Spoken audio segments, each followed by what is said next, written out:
people are going to use AI for a lot of these social tasks. Already one of the main things that we see people using Meta AI for is kind of talking through difficult conversations that they need to have with people in their life. It's like, okay, I'm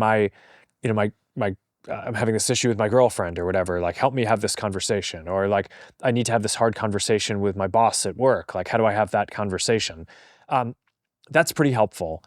And then I think as the personalization loop kicks in and the AI just starts to get to know you better and better, I think that will just be really compelling.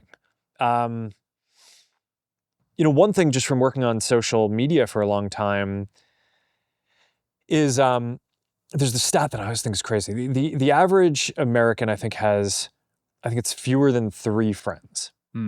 3 people that they'd consider friends. And the average person has demand for meaningfully more. I think it's like 15 friends or something, right? I guess there's probably some point where you're like, all right, I'm just too busy. I can't deal with more people. But the average person wants more connection than they have.